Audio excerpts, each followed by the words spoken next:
Escuelas éticas. La escuela del pensamiento que ha pretendido encontrar el fundamento a la moralidad de las acciones humanas.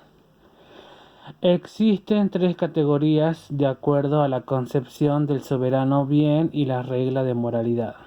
Tenemos las concepciones utilitarias, las concepciones sentimentales o altruistas y las concepciones racionales. Vamos a empezar con la concepción utilitaria. La concepción utilitaria coloca el soberano bien del hombre en el placer o goce y hacen de éste el criterio del bien y del mal. Es bueno lo que nos trae un goce y malo lo que nos impide gozar o nos hace sufrir. Estas teorías se diferencian entre sí según la manera de seguir el placer. Y dentro de ellas tenemos el hedonismo, que enseña que hay que aprovechar el placer cada vez que se nos presenta. Y se debe obrar con prudencia, manteniendo la libertad interior y la tranquilidad.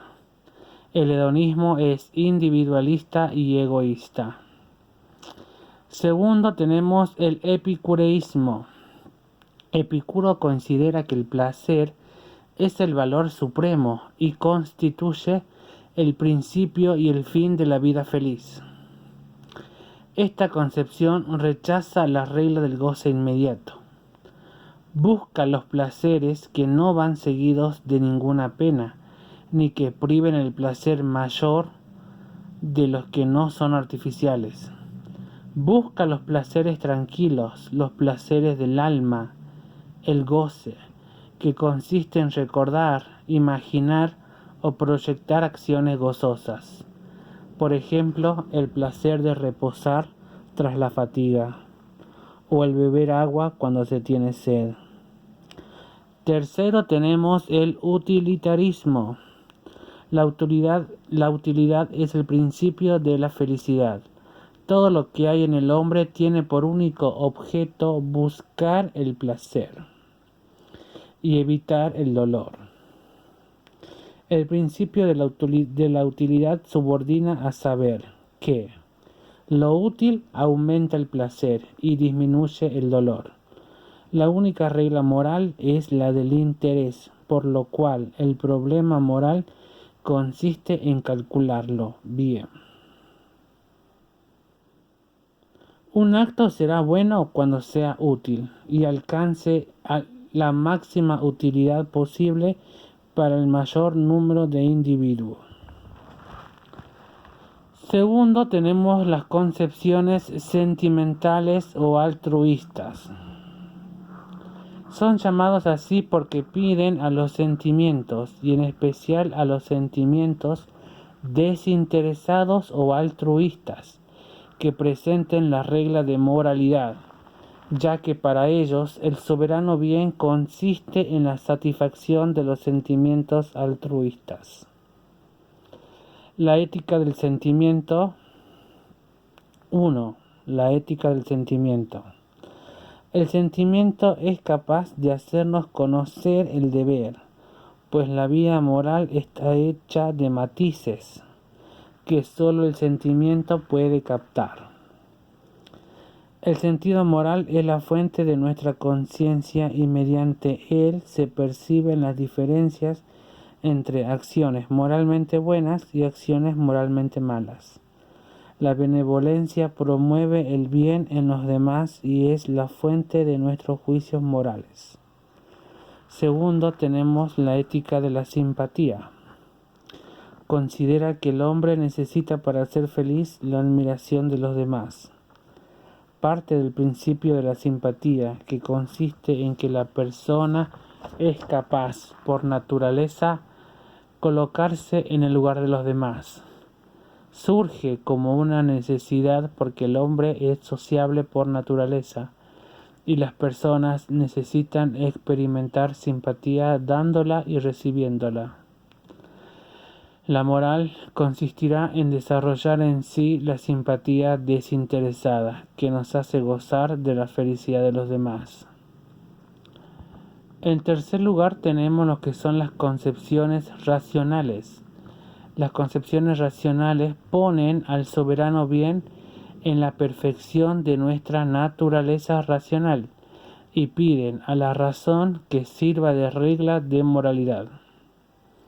Busca el fundamento en un principio racional de que existe una realidad que trasciende al hombre. Dentro de esta concepción tenemos el eudemonismo racional, que el representante es Aristóteles, y señala que el sentido de nuestras acciones es comprensible a partir de la noción de bien o fin. Los fines son múltiples, pero deben culminar con un último fin, algo querido por sí mismo. Ese fin último es la felicidad. También sostiene que el hombre tiende naturalmente a la felicidad, y el único camino que conduce a ella es la rectitud moral. Después tenemos el estoicismo, que el representante es Zenón de Sitio, y dice que hay que seguir a la naturaleza, es decir, seguir a la razón, ya que ésta distingue al hombre del animal. La razón nos muestra que existe una sabiduría que acepta el orden universal, que no depende de nosotros y nos permite renunciar a los deseos e inquietudes. Para el estoico, el bien moral reside solo en el juicio, regido por la razón universal, ley eterna. El estoicismo considera que las pasiones son males y por eso no entran en la ética. Desprecia los bienes materiales, ya que el hombre tiene que estar por encima de ellos. La ética estoica es una ética de autodominio. También tenemos la ética tomista. El representante es Santo Tomás de Aquino y completa la idea aristotélica que considera que el hombre aspira a distintos bienes y busca el bien que mejor corresponda a su naturaleza racional, ya que en él encontrará la felicidad. Para Santo Tomás, la felicidad no es suficiente y sostiene que Dios es el fin último del hombre. El fin de la actividad moral es el bien fundado en Dios, ya que es el único ser absolutamente bueno. Para Santo Tomás, el objeto de la moral es el hombre libre que gracias a su capacidad racional puede regular moralmente su conducta. Santo Tomás sostiene que la existencia es una ley eterna, que es el plan divino que ha ordenado el mundo para que cada criatura cumpla su fin. Además sostiene que la perfección humana consiste, mediante las prácticas de virtudes morales, en acercarse a Dios, fin y bien objetivo del hombre.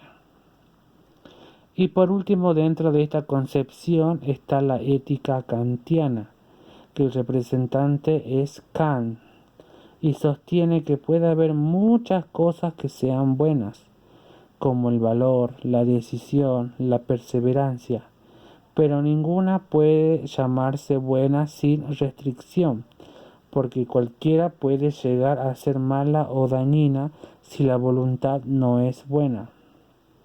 Lo valioso es la voluntad. Kant afirma que el valor es un acto que radica en hacer el bien, no por inclinación. Inclinación es amor, odio, orgullo, avaricia. La voluntad es buena cuando deja de lado estas inclinaciones.